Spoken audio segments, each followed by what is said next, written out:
AI is rewriting the rules, but contracts are still slowing down the business.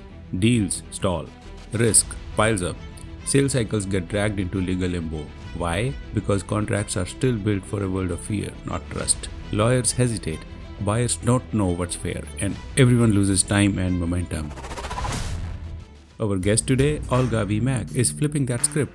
She believes contracts should accelerate business, not stand in its way. A lawyer by training, a builder by passion, Olga is leading a movement to reimagine contracts as trusted growth engines. As CEO of Term Scout, the world's first AI-powered contract certification platform, she is creating a new category, certified contracts, that are objective, balanced, and market ready. Olga is a legal innovator and entrepreneur who's led companies like Parley Pro and Visa, taught at top law schools, and shaped tech policy dialogue as 6 times TEDx speaker and Gen AI editor at law.mit. Olga is reshaping how we law, bridging legal, technology, and go-to-market teams to unlock speed, trust, and scale. We are thrilled to host her today. AI can help increase transparency. It can increase speed. Yeah, I think you hit the nail on the head. This AI-powered, data-backed collective experience is very important. It's mainly lawyers who don't want to trust AI. First of all, I think AI is here to stay, just like internet was here to stay. You can fear of AI, and it's definitely something that should be approached with caution, but you can also realize that it can also be a tool to bring transparency. We are able to not talk about just contracts in terms of a bunch of words on the page. There's so much more. We reduce them to structured data on some 800 plus points. That's where the reality is. Even if quarter by quarter, year by year, revenue is going up, but how much customers are staying with you, devil is in the detail. Maybe new customers keep coming, but they're not renewing. In the economy today, with lots of turbulence and general feeling that people use quite a lot of products and tightening of budgets, the question about retention is actually in many places bigger than acquisition of new logos. Thank you, Olga, for being in the show. Welcome. And today we're going to talk about legal aspect, especially that is a crazy deal for all businesses. We have blind spots, we have loopholes, we have customer experience directly connected with the legal aspect of the business, and it also defines future of any company. Thank you, and we're going to look forward for the great insights with you. Thank you, Nav. I'm really excited to be here. I firmly believe that there are no legal problems, all problems and opportunity are business opportunities. So the separation of legal from business does not correspond to real life. That's right. I mean, typically we have seen like sales teams make big promises, marketing show great things about the business and products and offerings, and like customers show interest and things start to happen positively towards the business. And then when customers make decisions to buy a product, and that's when the real customer satisfaction starts to go down because of complicated onboarding processes, complex contracting terms, and all those negotiations take time. And that's exactly we are going to focus today. So why you feel like in this AI world, like when things are moving so fast, all companies are transforming and reinventing their own systems and doing business faster than ever, why contracting is still super slow? Yeah, that's a really good question. I've been asking myself this question now for a couple of decades. As a practitioner, as a lawyer, I'm a trained lawyer, as a business owner, as an operator, as now a second-time CEO. So many hats. So many thoughts. But I guess if I could distill my thoughts for the last 2 decades, and the short answer is that at the end of the day, contracts are not optimized for closing. They're optimized for negotiations. Makes sense. And because they are optimized for negotiations, that is the friction that business feels throughout the process. And therefore, the distance between I would like to buy your beautiful product that will be so useful to me and will enhance my life, to revenue event is full of friction. It's precisely because it's optimized for actually back and forth as opposed to streamline to close to that experience of revenue and use of product. That's right. And I also feel like that, and tell me like if you feel the same way, that like when sales teams are making promises with the customer, the procurement and the legal teams are not in the loop, right? So they don't know what's been committed with the customers. Okay, how the negotiation have already happened, and what's the future looks like with this customer, and then customer is handed over to legal teams, and they follow their own processes, whatever has been defined in their rule book. Right? They don't really look at from the customer experience perspective, as you say. It is defined for negotiation, not for closure, not for end goal as a happy customer, right? So that's uh, that's what I feel like. Those teams are not collaborated or integrated very well in the process from throughout the funnel, like from marketing and from sales to closure, and then onboarding, and then post support. What do you think? Yeah, that's a really good observation. The office of CRO is optimized for speed. The office of the general counsel is optimized for safety. The office of product is optimized for customer experience. The office of deal desk and RevOps is for predictability. And thereby lies a problem of communication gap. And that translates really to companies' position on risk. Because in the end of the day, every company needs speed, they need customer experience, they need safety, they need predictability. But how you balance it out so everyone is aware, is on the same page, so they're committed to the same risk profile, that's what's often missing. And that's actually one of the problems we're solving by certifying contracts, by making it transparent, is to bridge that gap among all of those very important interests, so that it doesn't feel like sales communicates a different risk profile than legal, than RevOps, than marketing, than product. That ability to speak in one voice, even when you represent different interests of the company, that's what the prospective or current customer will feel like it doesn't make sense. Mhm. That's right. You are a lawyer, and I have seen it's mainly lawyers who don't want to trust AI, right? They want to like follow their own processes, their own regulations, but you are exactly on that line to support AI to manage legal contracts, which I think makes sense because we are giving a lot of dependencies to technology these days, and that helps automating processes, increase on operational efficiency big time. Why cannot it happen on the AI side? Because I mean, I don't see any reason why it should not. But how you think like AI is ready to lead us on the contracting side to fill that gap of doubts that we already have built so far? So how AI is reliable today already in last 2 3 years to take that lead? Yeah, you asked a few questions, and you first of all, I think AI is here to stay, just like internet was here to stay, a few decades ago, Yeah. and it is already part of our lives, just like electricity has become part of our lives. So we as leaders must be very sober that it's here to stay, and we must use it. You can fear of AI, and it's definitely something that should be approached with caution, but you can also realize that it can also be a tool to bring transparency. It can also allow, for example, what we do at TermScout is to convey to your prospective customer that, hey, there are no deal breakers. This decision will not come back and haunt you. You will not regret it. And two, we can show that compared to peers or market in general, this is market or actually better than market. So why would you negotiate a contract that is already as good or better than an average contract?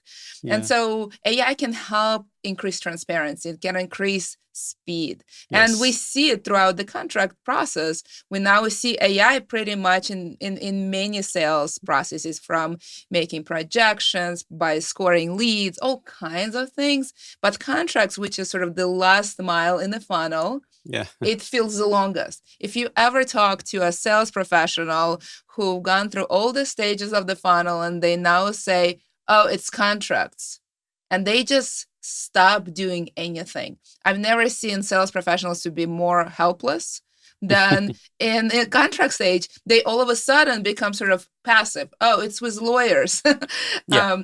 And they have very little ability to predict the timeline of how fast it will close and what are the obstacles and what factors affect it. And I think you can use AI to sort of create transparency in that black box of contracts, and therefore allow the office of the CRO, the office of of deal desk, of RevOps, to be able to have predictability, to be the first line of defense on contracts, to go with speed, because that will ultimately help that part of the funnel to be much more streamlined, consistent with every other part of the funnel. And you brought up the point of like internet is going to stay. Certainly, it is only expanding, and we are becoming more dependable on that day by day. And that also reminds me an example of Blockbuster, Kodak, BlackBerry. Like if we do not transform, we leave behind, and we might go out of business at some point. But yes, so AI is the future, and we rather than going against it, we should look for alignment with this technology, and especially that's the longest stretch in the process for onboarding customers, like legal reviews and everything. So, and that's going to help us. So, who should own the this chain? Like we are talking about sales, we are talking about legal, CRO, RevOps, but who is that one accountable person who should make it successful or make it implemented in the process? Yeah, that's actually one of the things I've been thinking quite a lot about, because the question often comes up, who owns contracts? And Mm-hmm. I actually think the answer is similar to who owns a customer. Well, everyone, because customer is a proxy for revenue. Every business cares deeply about revenue. Everyone in the business touches the customer and the revenue. And likewise, contracts is also a proxy for revenue, just like customer is. So everyone has to be on the same page.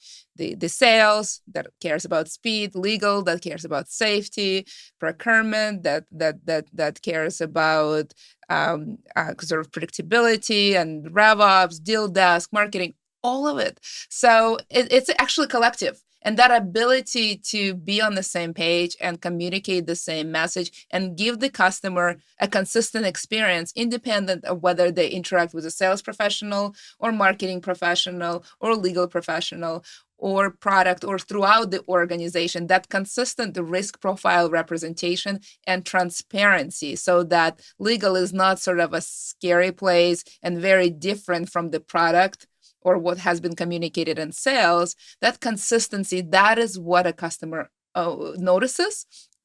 And it's a collective. So this ability to be on the same page is actually really important in the same Yes. way, just like when it comes to the customer. Exactly. Yeah. So it's both outside in and inside out. Internal processes and cross team collaboration should be robust as well. Uh, I'm thinking about that just the most recent acquisition that ServiceNow acquires MoveWorks, and I am already seeing that as a solution for this kind of a problem, because what MoveWorks does is like it has a very robust employee experience agentic AI driven solution that helps internal teams to collaborate more efficiently, access to like all across data, and like interact with that data in a very efficient way, and that is faster and more reliable. And I'm coming back to my point earlier that I mentioned. Sales and marketing teams talk to customers and make promises when legal and procurement are not aware of those, or contracting goes slow at that point. Having this kind of AI driven arrangements inside data sharing, training, and enablement of those teams will solve those problems too. Yeah, I think you hit the nail on the head. This AI-powered, data-backed collective experience is very important. We are able to not talk about just contracts in terms of bunch of words on a page. There's so much more. We've reduced them to structured data on some 800 plus points. Mm-hmm. And so we are able, with respect to various items, to predict amount of risk. And we are also able to tell you whether your contract market, whether they're standard compared to the rest of the sort of population of contracts, what we have in our database, or to your peers. And so it turns out the amount of risk, if you actually systematically talk about it using data and how it benchmarks compared to everybody else, highly correlates with friction. That is to say, if you have risk points and you have sort of outlier positions in your contracts, you're far more likely to have conversations with your prospects. You're far more likely to negotiate longer. Yes. And you're far more likely in your renewal have uncomfortable conversations. And maybe you need to have some of that. You may need to have some outlier positions because of the risk profile of your business. But sometimes it's helpful to understand what you have, how it compares, and really think through, do we need to take this risk position? And practically speaking, this will elongate our sales cycle by this much. Do we care, and how deeply? Are we willing, for example, to neutralize some of the things in our contracts because revenue is very important to us? And I think when you approach this conversation as a business, with everyone in the business to participate, yes, sales, yes, marketing, yes, legal, yes, procurement, yes, deal desk, RevOps, everyone, when everyone starts sort of balancing those risks and understanding that the words in your contracts can be structured data, that those data points influence outcomes. And let's talk about where we are collectively, not individually, but collectively, and how we're going to consistently speak to our customers about it. That's what we help to do. And it turns out when you ask the right questions, not individual stakeholders, but collective, they get on the same page. They actually start thinking about, for every week, months of delay, am I willing to move position a little bit more to the middle or more favorable to the customer? Would I be willing to take out, things that may be seen as risk to my customer for the opportunity to do business with them sooner? Those are adult conversations. They're not just a bunch of words. They're structured data conversations. And when you go point by point to make those decisions as a business, to really be on the same page about your risk profile, then everyone can communicate same position, and the prospective customer or current customer can feel the consistency and in the process build trust. But a mature legal leader, in my experience, asks a different question first. And that question is, what am I not gonna do? That is actually a very critical question. Let's talk about inefficiencies of companies and how to address that area. Where to start, fix this problem? Who are those teams and people who should start looking at this kind of a solution? Yeah, I think we realized a long time ago that everyone in the company is responsible for a customer. Exactly. It starts from even not just sales, not just marketers, everyone. And I think that's actually exactly how we should approach contracts. It's easy to say it's a legal document and therefore it belongs to legal department. And you will see some legal leaders even argue that. It creates frictions if there are gray areas or things are not clear. So, and cost of friction is high. Even if the onboarding is successful for whatever reason and team does good job on negotiation, whatever, to retain the customer up front, then the chances of churn is high because of the first impression didn't go well with the customer. And in that case, it has to be very transparent, trustful from the beginning itself. So customers are happy and feel proud of being onboarded. Like you go buy your dream, whatever you want to. The product you can't live without. Yeah, that's right. So, and that's not just a successful closure of the deal, but that customer becomes your marketer also, because the customer advocates your service, your professionalism and talking about your products, not just products, but employees also, how they interact with the customer. That's a big deal too, because it's product comes later, but companies interact through people, right? And that people and how situations are handled using technology and processes and through the workflow. I would even take it further. I would say the way you show up in contracts is more true Mm-hmm. than the way you show up anywhere else. That's Because another thing. contracts is where you show up fully thinking about both opportunity and risk. In sales, you may be wearing a mask. That's and right. frankly, It happens all the time. all the time. In customer success, you may as well. But in contracts, you show up fully. And it's really hard to, if a customer or prospective customer had experience of mistrust, of lack of alignment, lack of resonance, it's hard to sort of pretend it never happened. Yeah. It always will stay with them. The ability to be upfront and transparent and create trust in contracts under pressure speaks volume about a company Mm-hmm. and their leaders. And we've seen when leaders show up fully, transparently, create trust, their deals go much faster. They actually don't, if you able to disclose that there are no risks and you are basically market or better, we've seen 30-50% increase in closing deals. Because the Yes. trust is right there. There's no reason to negotiate a deal that is not going to get much better. There's no Yes. reason to converse Yes. about things that has no risks. And so you create trust by being transparent, by bringing everyone on the same page, by making this high pressure contract stage actually enjoyable, maybe, because everyone understands and trusts, and then moves forward to even more exciting experience of using the product. Mm-hmm, mm-hmm. And it feels magical when Yes. you do that. Yes, that's right. And you also mentioned retention and renewals, right? So yes, that's where the reality is. Like even if quarter by quarter, year by year, revenue is going up, but how much customers are staying with you? Devil is in the detail, right? It may be new customers keep coming, but they're not renewing, right? Yeah, it's really interesting because today, in the economy today, with lots of turbulence and general feeling that people use quite a lot of products and tightening of budgets, the question about retention is actually in many places bigger than acquisition of new logos. Exactly. So that's a new term. That's exactly right. And so that ability to retain current customers in a turbulent economy is actually incredibly important. And it turns out that one of the things that also happens when people renegotiate deals, yes, they focus on price. Yes, they will focus on what they actually get for the price, but they will also look at contracts.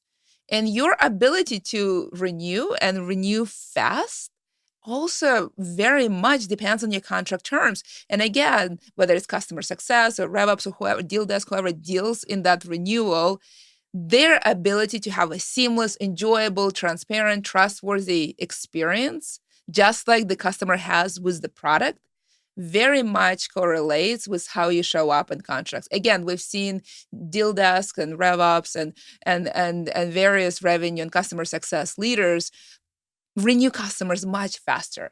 Because again, if there is no landmines, there's no risks, and the terms are market or better, even customer favorable, why would you negotiate the terms? If you love the product and the price is good, there's no reason. Yeah. You just want to go use it. Yeah, there is a price to brand as well. Like iPhones are expensive. Yes. People buy that. Yeah. So, let's talk about inefficiencies of companies and how to address that area. So, you talk to a lot of companies and you fill the gap of legal aspect into contracting. Where do you see, as an outsider, like majority of companies, who is the team maybe, or who are the people with respective job titles maybe you can mention too?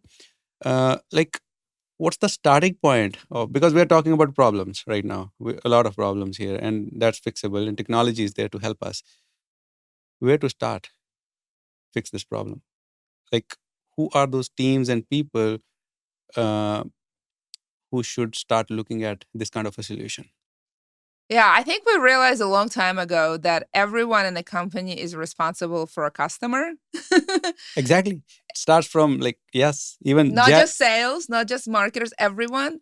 And I think that's actually exactly how we should approach contracts. It's easy to say it's a legal document and therefore it belongs to legal department. And you will see some legal leaders even argue that.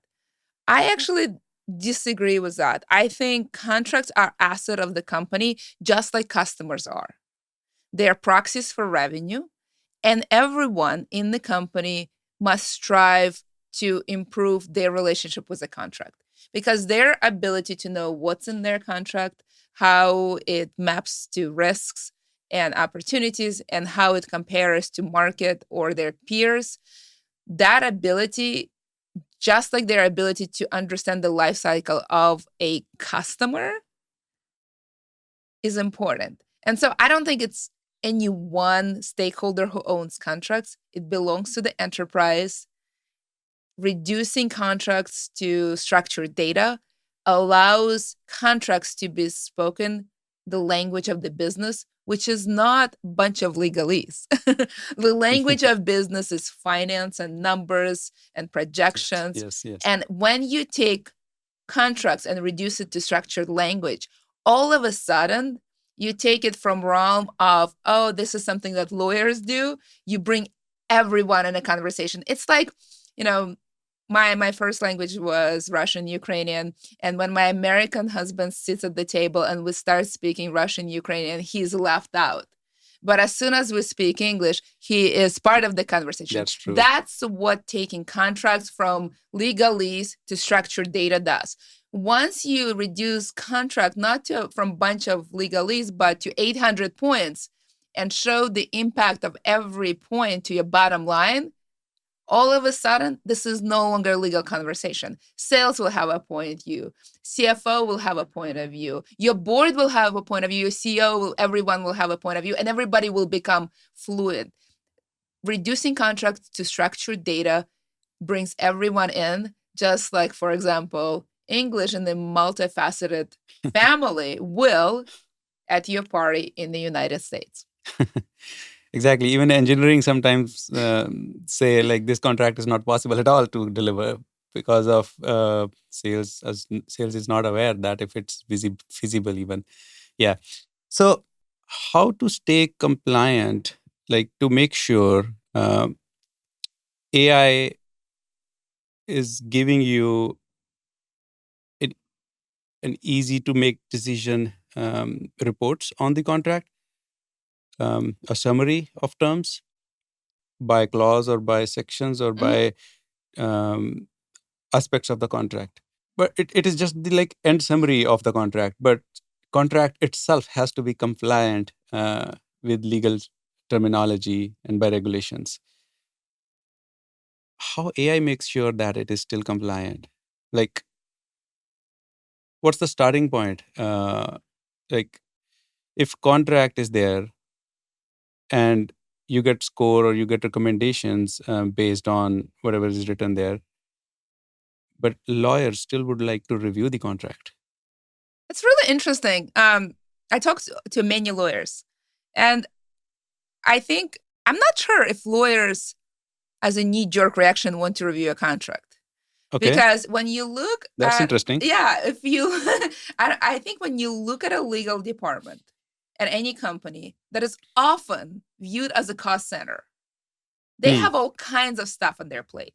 They may be doing some M&A, they may be doing some investigations, they may be doing some litigation, and they have a bunch of contracts. Not all contracts are created equal. Some are large, very complicated contracts, and some are much lighter, smaller contracts, right?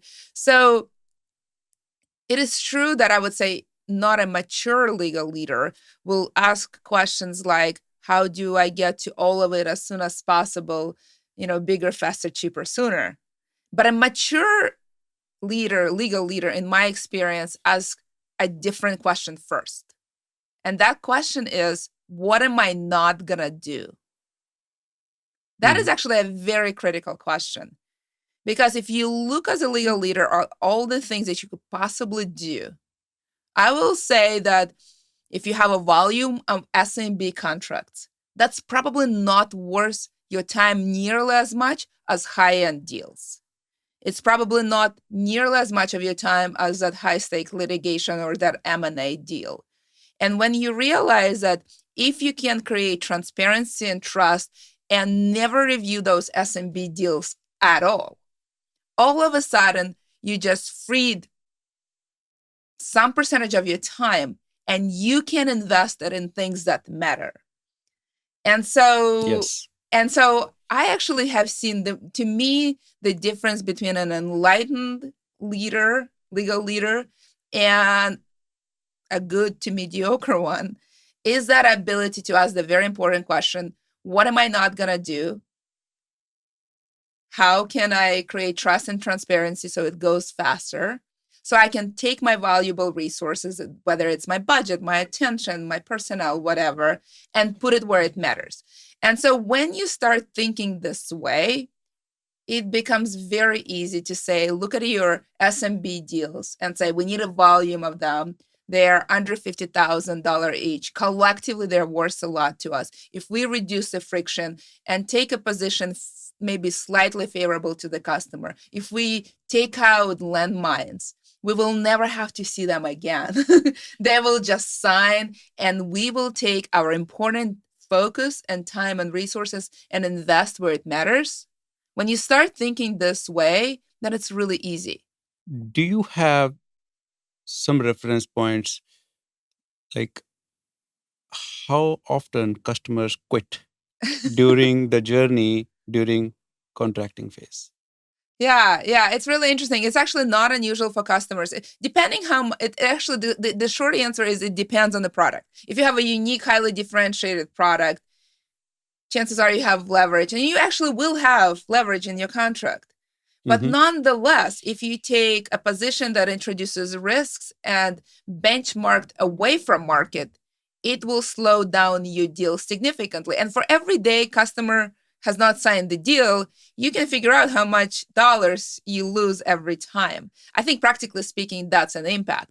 For those folks who provide services and products in the place where there are actually opportunities, where there are other competitors, that actually becomes even more important. And that's where we see quite a lot of folks being even more intentional about their products, because they see contracts as an opportunity to differentiate. Hey, we will give you favorable contract terms. We will be transparent about it so we can sign it sooner. Because it's not unusual for a customer who is looking for a product where there are alternatives to actually negotiate with more than one. Partially because they want better access to products, partially because they want better price, partially because they may want better terms, partially because they want to see what you're made of, because you really learn a lot about who you're dealing with during contracts. Remember, it's a high-pressure situation. People tend to show their claws and teeth or their full colors, and you learn a lot. And so it's not unusual in those situations for a customer to negotiate with more than one. They do it, yeah, because they also want options. Yeah, you're right. So, so it gets down to the unique selling point of the company also to have a weightage over legal matters in negotiation. Is that right? It is right. And if you are in the market where maybe you don't have that much product differentiation, your contract, how easy you are to deal with, how trustworthy you are, can become your differentiator. I would even say that if you in the product-led growth product, the way your contract is not separate from your product experience. So you must think through what is that customer experience and during the contract and how it will seamlessly progress to a contract, to a product. So yes, I'm coming back to the same point again. Like, how often customers quit from your experience as a CEO that you have seen that if contracts are not compelling enough, how often customers quit? If you have landmines in your contracts, customers will quit. If you have clauses in your contract that will hurt a customer in the future, for example, some MFN pricing or something like that, their legal will tell them to find themselves another product. Yes. Okay. And if you have terms that will take a long time to negotiate because you take a vendor favorable position, and you may have the company say, we're going to find an alternative. And that happens all the time because they do not have time and resources to invest in negotiating a deal. That's practically a problem. Remember, legal departments are rarely overstaffed. Legal budgets are rarely so abundant that they don't mind negotiating for 3 to 6 to 9 months. That's a job security too. So, right. So, because companies prefer to invest their dollars not into legal, but into their product, customer experience, marketing, whatever, sort of revenue generating opportunities. Okay. Right. If you make it hard, you may have prospective customers who will say, actually, you're difficult to deal with. We can't afford to negotiate with you. For the top leaders in the boardroom, what matters is like how P&L looks like, how company is growing on numbers. And we also touched on customer retention, customer churn in some way or the other. What are those top metrics that you feel like can be related to this aspect of the business? That like if customers are quitting during the legal or negotiation phase, and that's impacting on the bottom line.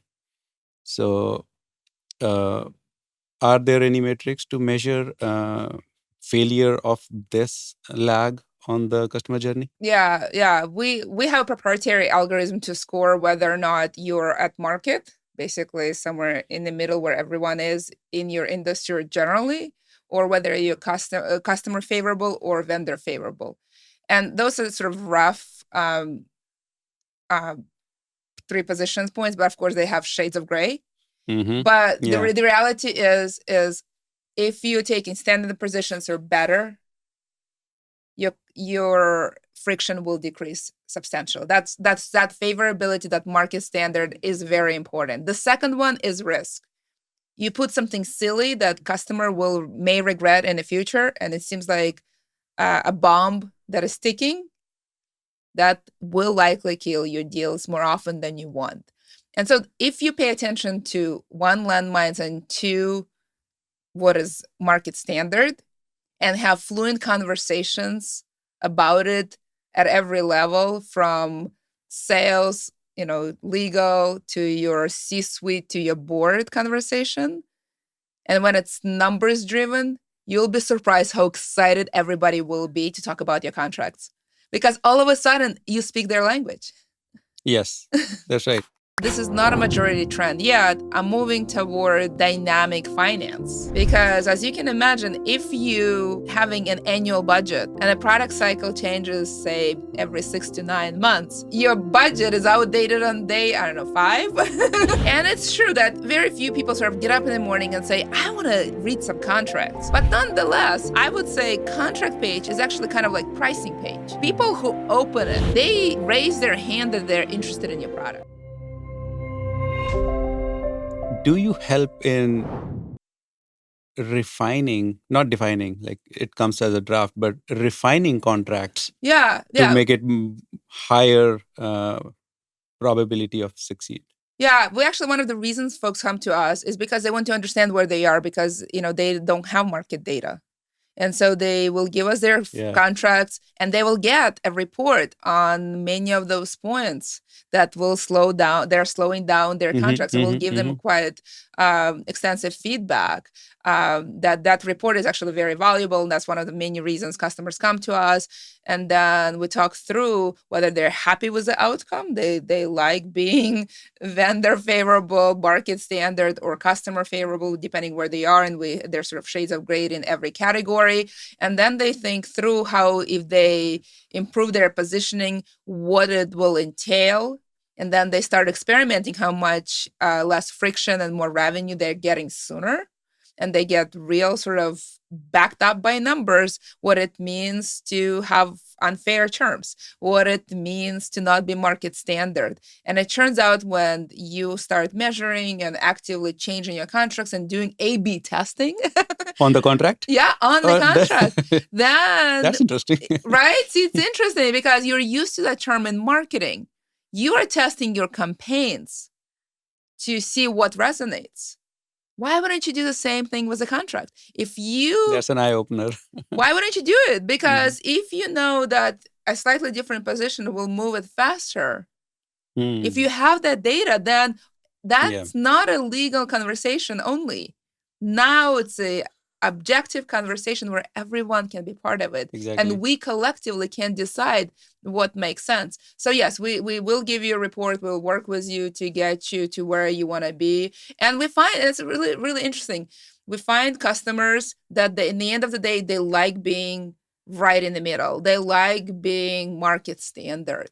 And they defend that position vigorously. Some of the top players in the industry do that. And that's because they maybe say, for example, in marketing tech, and marketing, because it relates to data and privacy, there's quite a lot of risks. And so they're very intentional about what the risk they're taking with their customers and what they're going to be defending and what is the outcomes of all that. And they're happy to defend their sort of market position. Why? Because they will stand behind their product, because they will be complying with GDPR, CCPA, and all of those things. On the other hand, in other industries, you'll see players to say, oh, we'll actually take a more customer favorable position because we would rather either cover the risks or we don't think the risks are big enough. We're happy to take that risk. And we will give them sort of not just market standard, but a favorable position in order to get to revenue faster. There's nothing wrong with being market standard. There's nothing wrong with being customer favorable. There's frankly nothing wrong with being vendor friendly, provided that you are making those decisions intentionally based on data after you tested, after you've thought about what you're going to defend, where you stand, how much risk you want to take, and everybody's part of that conversation. Yes, true. I have also seen a situation like, because technology is changing every now and then, like every 6 months, whatever you are on today, you have to upgrade by technology, by product, or by services, features, whatever it is. So what I have seen is like when a company onboards a solution, okay, with a contract and everything, like it starts working. 6 months down the line, one year or 2 years down the line, like when customer wants to upgrade their solution, okay, and they go to vendor like, hey, your integration is outdated now because we want this feature to be working, and vendor says, hey, I upgraded our service. Now in order to make it work, you need to buy additional license, or you gotta buy extra dollars to upgrade your service, so you are unable to do that. So it wasn't clear in the original contract. I mean, it is something like I have seen as a problem, because companies, both customers and vendors, transform over time, and contracts are usually a year or longer. Yeah, it's really interesting. So I think you touched on a couple of things. One is clarity of contracts. And that's actually one of the things we disclose. In addition to landmines or risk and favorability or market standard, we also disclose clarity of contracts. We actually measure and give you sort of an objective measure. And we do find that contracts that are actually clear, people can understand, are much, much more likely to lead to easier renewals, to easier conversations, to more managed expectations, to better experiences. So that's actually clarity is one of the things we measure for sure. What happens at renewal after the vendor or the customer bought the product and things have changed, and how that change is handled, say at renewal or sooner, is actually a really interesting question, because we now increasingly see product cycles that are shorter than a year, meaning shorter than your fiscal year. And so that's why some of the companies, this is not a majority trend yet, are moving toward dynamic finance. Because as you can imagine, if you are having an annual budget and a product cycle changes, say, every 6 to 9 months, your budget is outdated on day, I don't know, 5. Yeah. And as you said, well, contracts also, if they're usually a year or more, even if they're months to months, they're usually annual. Should we not think about contracts in a more dynamic way? Because the reality, the product cycles are in some industries are increasingly 6 to 9 months.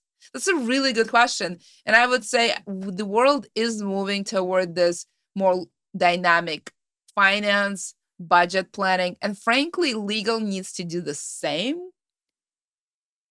Legal documents, legal structure need to become dynamic.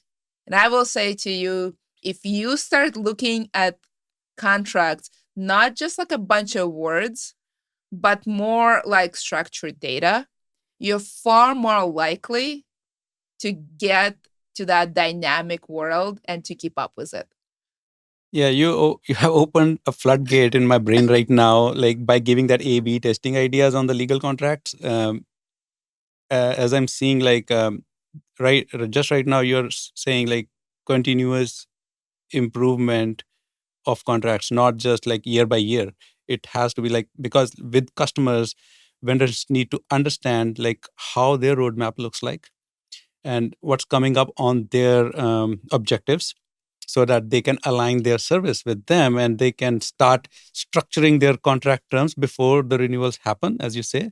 And so there are no surprises later on. And because if surprises come up, then like, of course, satisfaction affects, customer experience goes down, and then obviously it can go at risk of churn at some point. So yeah, proactive understanding of customers' vision, aligning vendors' own strategy to that can help the long way. Yes, and I think that's one of the reasons why I think marketers should care about contracts. Because, I joke that, look, every company has its terms and conditions. You go Nobody to their reads. well, let's think about it. You have a front page where you put a lot of resources. And then you go to the legal page and it's sort of in direct contrast to everything else you have on your website. And it's true that very few people sort of get up in the morning and say, I want to read some contracts. That doesn't usually happen. But nonetheless, I would say contract page is actually kind of like pricing page. People who open it, they raise their hand that they're interested in your product. It's not a volume place, but it's a place where it's a soft lead for marketing too. That's my point. It's I don't actually think it's a pretty, if you are so committed that you read a contract, I don't think you're a soft lead.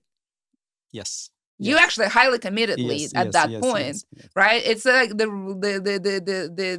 highest hand you can raise. And so that's why we see our customers display our badge right next to G2, for example, because it communicates to a prospect, a highly committed prospect, kind of like G2 communicates that they're leader in their field, they have good services and products. The badge, the TermScout badge, communicates that we're going to be trustworthy and easy to deal with, and you're going to know what's in the contract by the first picture. And that's important. And so I actually think just like pricing is an opportunity to really optimize marketing and testing it, I would say contracts are as well. It's, again, not because it's a volume play, but because people who choose to go there, they're highly committed to the product and they probably already like pricing. Wouldn't you want to increase conversion rate there much more? Wouldn't you want to communicate trust and transparency? Wouldn't you want to communicate that you're easy to deal with? Wouldn't you want to communicate that you are better than your competitors, whether or not they're differentiated or not, because you offer all that? That's why I really point out to marketing teams that terms and conditions is a missed opportunity almost on every webpage I visit. You invest so much in this like glorious first page and then nothing in terms and conditions. You probably never even looked at it. And I think it's a missed opportunity not to communicate things that will convert your customers. I was always under the impression those pages are purposely meant to be boring. Yeah, but if you talk to because they don't want you to read it. Yes and no, because if you're a committed customer, you probably will. But they should not think that way. Right, exactly. Because when I talk to enlightened marketing leaders, they will tell me that pricing is the most visited page. Okay. And they optimize it because pricing page highly correlate. The only reason you're interested in pricing is because you're considering buying. Yes, exactly. You are later in the decision phase. Well, the only reason you're reading a contract is because you're probably even further along. If you're reading a contract, that usually means you like the product and the price is about right. Yes. So you are even more committed if you're reading a contract. Okay. Why wouldn't you want to communicate trust and optimize that page? That's right.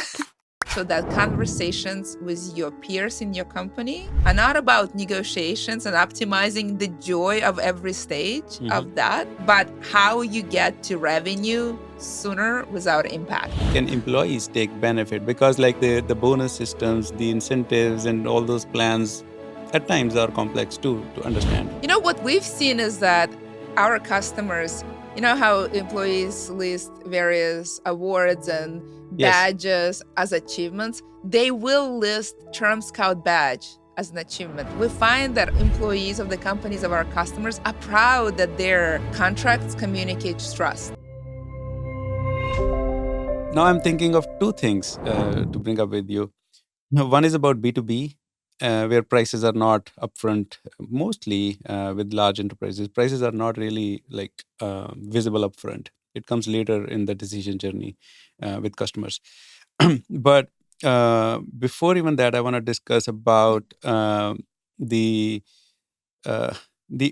change management from traditional way of managing contracts to the new technology-driven contract management. Is there a learning curve, or is there a training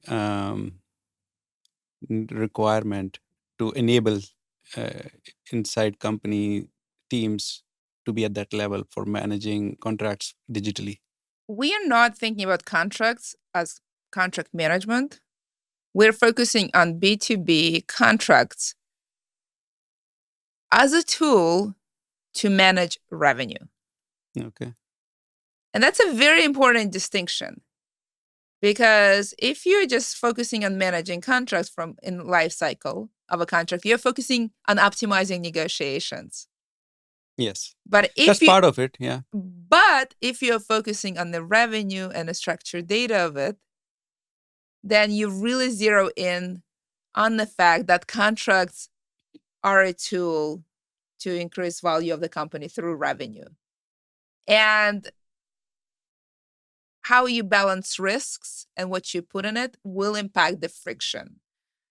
So we are focused on the impact of revenue and managing that through structured data, so that conversations with your peers in your company are not about negotiations and optimizing the joy of every stage of that, but how you get to revenue sooner without impact.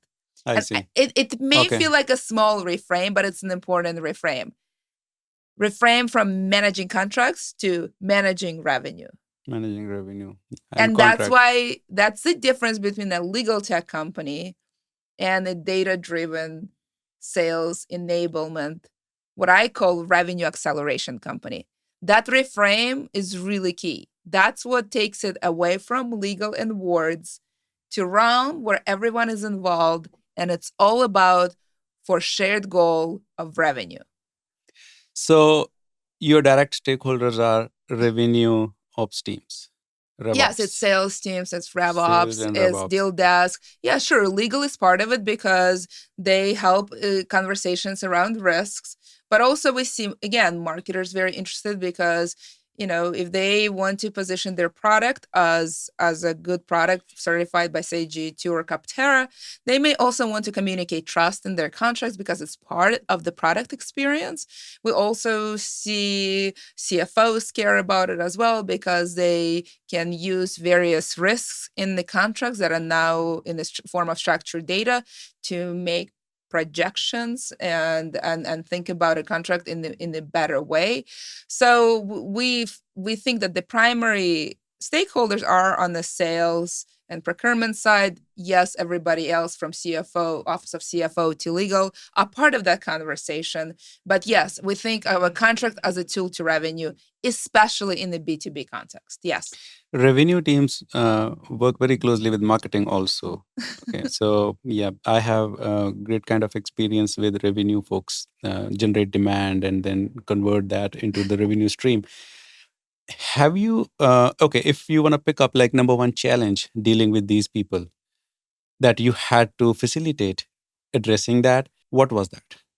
Yeah, I think we tend to think of this trust as a soft thing, but trust is actually everything. Businesses who are that are not trustworthy do not survive for very long. And it's not just products. It comes across in your contracts.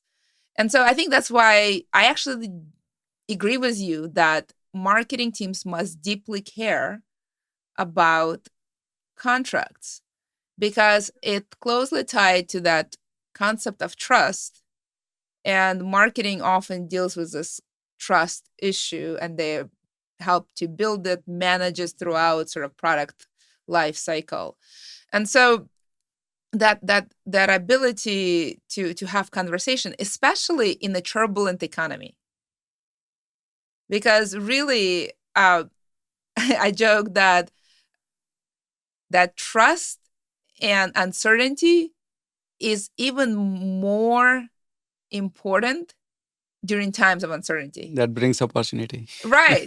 If you can be trustworthy and create certainty through your contracting, you will be seen as a more valuable premium product in the marketplace. People will choose you for that reason. That is always the case as a baseline. That's why we have marketing departments to communicate trust and certainty as much as we can. But during the political, economic world turbulence, where we just lost quite a lot of money in most indices, Yeah. right? Like trillions of dollars. And so much so that some of the companies pulled out their guidance, like meaning that experienced operators don't know what's going to be next. Yeah. We are in a very unique point of time.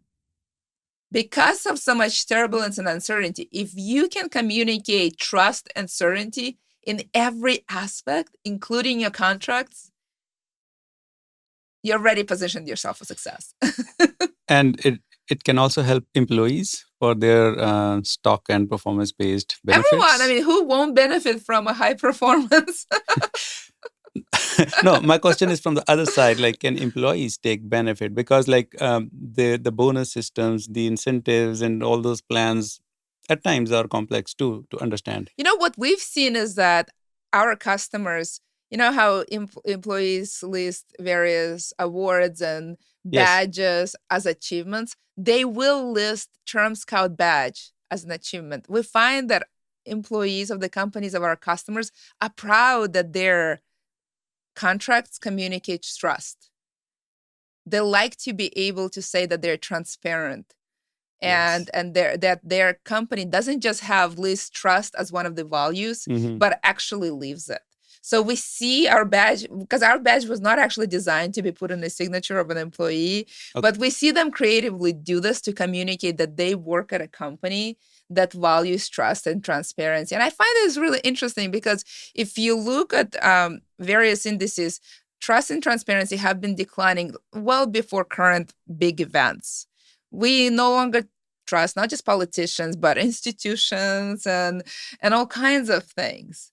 And that's, again, why trust and transparency is of a premium, not just recently, but now in the last 10, 20 years, because we no longer trust governments, we no longer trust institutions, we no longer trust politicians. So again, that makes anything that you create trust and transparency of a premium. And, if you talk to employees, they like to trust their leaders. They like to work for companies that are transparent. The less it's available elsewhere, the more of a value it is, right? And I think that's one of the reasons why they put those badges in their signature, because they proudly work at a company that doesn't just talk about trust and transparency, but actually lives it every day in their contract negotiations. It is that simple. Yeah, so means like political leaders should be using such badges also to build trust. Not fit for purpose, but sure. Interesting. So yeah, talking about trust. So I feel like change management comes from the top. It comes from all over the places, but it can be made successful only like if the top is involved and engaged to bring that change and to implement it across the company. So in that organizational structure, what leaders should start with to bring that change in this AI driven world to build trust with the customers, uh, to keep up in the industry, because customer emotions are changing too with changing marketing system. So yeah, so how do you feel like it? Honestly, data-driven decisions. Data-driven decision. If you stop looking at a contract as a bunch of words done by those lawyers, and you start asking for data points, back why positions are taken, and what's in the data that led us to do this, can we improve our positions based on the data? When you as a leader embrace that contracts is not just a bunch of words, that it is actually structured data, that structured data can enable you to make better decisions. In fact, those decisions could and should be dynamic. Okay. Then you truly are becoming a modern leader. And if you, by changing your view that contract is a bunch of words versus structured data, that shift alone will help you be more enlightened and send a signal from top to bottom. That one shift will change your life. Yes. So your perspective is like automating processes, relying on data, and make dynamic data-driven decisions to streamline the operations and make it move fast. That's right. I think that's the golden standard in operations generally. So Generally, why are your contracts an exception to that? Yes. So so contracts should be operationalized. Absolutely. If you think it's something your lawyers do, you live in 1960s. That's a big statement and sounds great. Okay. All right. So great conversation so far. So one last thing, Olga. I've learned a lot from you today. If you would like to hire somebody uh, to manage contracts for you, who would you look for? Like the ideal candidate profile? In the world where product cycles are increasing, when I talk to legal departments, I explain to them that in the turn of a century, we had product cycles that were 75 years. And that's why, if, depending how far generationally you go back in the United States, if you talk to your grandparents, they basically only had one job, where they got it when they were in their 20s and then they retired from it. And when you have product cycles of 75 years, it's absolutely possible to have the same job for 40 years. In 1989, when we had internet, opening of China, and breakdown of the Berlin Wall, that product cycle became 15 years. Right before pandemic, it became about 5. And then I asked question, what is it today? And actually the answer is it depends.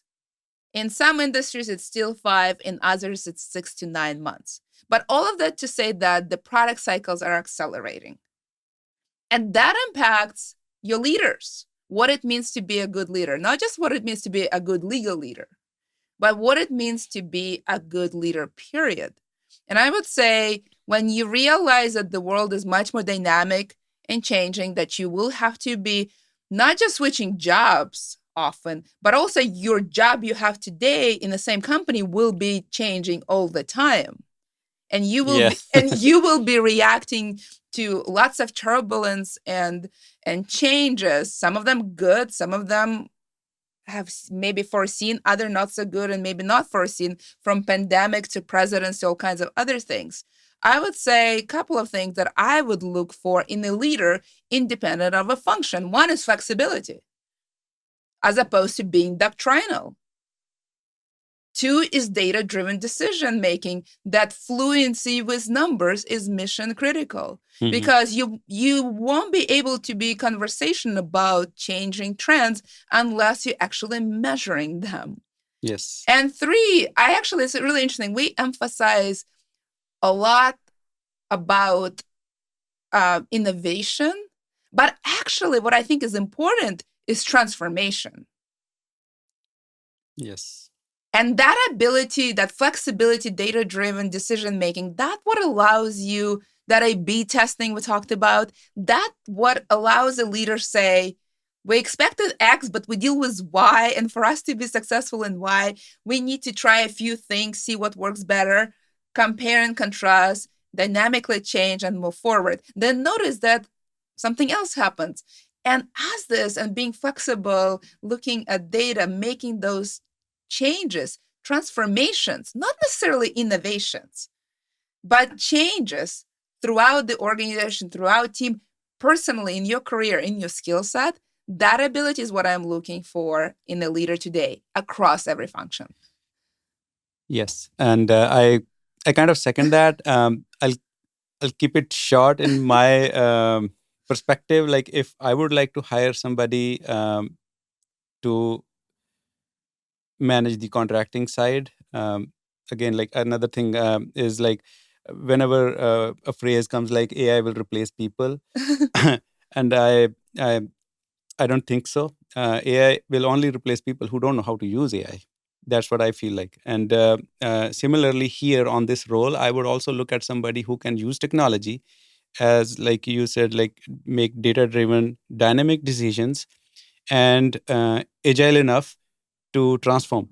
And create trust in the process. And trust, yes. That's like a bottom line across all functions, yes. Yes.